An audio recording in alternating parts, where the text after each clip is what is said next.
మొన్ననేమో పాటకు ఎత్తుకపోయినరు, తలుపులు ఎత్తుకపోయారు, నిన్ననేమో స్టార్టర్ ఎత్తుకపోయినరు. రేపో మాపో తులం బంగారం వచ్చుడు కాదు, మీ పుస్తల తాడు కూడా ఎత్తుకపోతాడు వీడు, గంత దొంగ. మేము చెప్పినాం ఎలక్షన్లకు ముంగట మీకు, వీడు లంగా నమ్మకుర్రు అని చెప్పినాం. మీరేమో నమ్మి ఆయనతో గుద్దినరు. కల్వకుర్తిలో జైపాల్ యాదవ్ అడ్డం పడ్డాడు, ఆయన ఎవరో గెలిచిండు.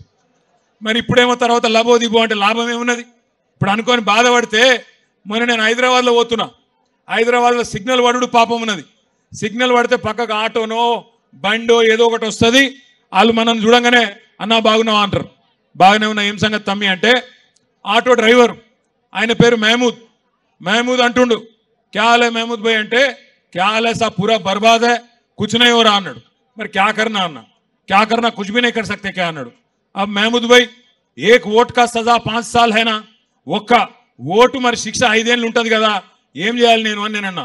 అంటే మహమూద్ భాయ్ ఏమంటుండు ఎరికాను నాతోని, సాబ్ కోయి తర్కీబ్ నీ కే అంటుండు. అంటే ఏమైనా ఉపాయం లేదా సారు అంటుండు, ఏమైనా ఉపాయం లేదా ఈయన ఇంటికి పంపేది అంటుండు.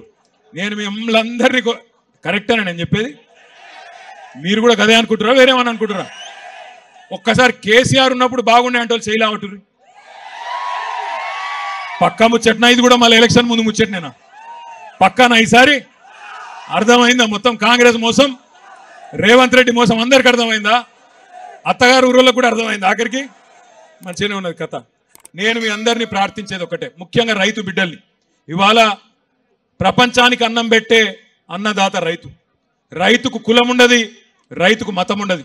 వాళ్ళందరూ ఉంటారు, రెడ్డిలు ఉంటారు, కొమటోళ్ళు ఉంటారు, బాపనోళ్ళు ఉంటారు, ఎల్మోళ్ళు ఉంటారు, అందరూ బీసీలు ఉంటారు, ఎస్సీలు ఉంటారు, ఎస్టీలు ఉంటారు, మైనారిటీలు ఉంటారు, అన్ని వర్గాలలో రైతులు ఉంటారు. 70 లక్షల మంది రైతులను కేసీఆర్ గారు కడుపులో పెట్టుకొని 10 ఏళ్ళు చూసుకున్నాడు. ఎవ్వరు మీరు అడగలే, దండం పెట్టలే, దరఖాస్తు పెట్టలే, ఎలక్షన్లలో ఓట్ల కోసం కేసీఆర్ గారు మాట ఇయ్యలే. మాట ఇయ్యకపోయినా మీకు 1 కాదు 2 కాదు 12 కాలాలు 12 సీజన్లలో 1 2 కాదు 73,000 కోట్ల రూపాయలు రైతుల ఖాతాల్లో వేసిన మొట్టమొదటి ముఖ్యమంత్రి భారతదేశంలో రైతు బంధు మన నాయకుడు కేసీఆర్. ఒక రైతు చచ్చిపోతే ఆ రైతు కుటుంబం రోడ్డు మీద పడద్దు, ఆగం కావద్దు అని ఆలోచించి, బువ్వ పెట్టే రైతు కుటుంబం ఆగం కావద్దని ఆలోచన చేసి, రైతు చచ్చిపోతే మొట్టమొదటిసారి స్వతంత్ర భారతదేశంలో 5 లక్షల రైతు బీమా ప్రవేశపెట్టిన నాయకుడు కేసీఆర్. అదే విధంగా ఒక ఆడబిడ్డ లగ్గం చేసుకుంటే ఆ ఆడబిడ్డ లగ్గానికి మేనమామలు కూడా ఇవాళ రేపు సాయం చేస్తలేరు.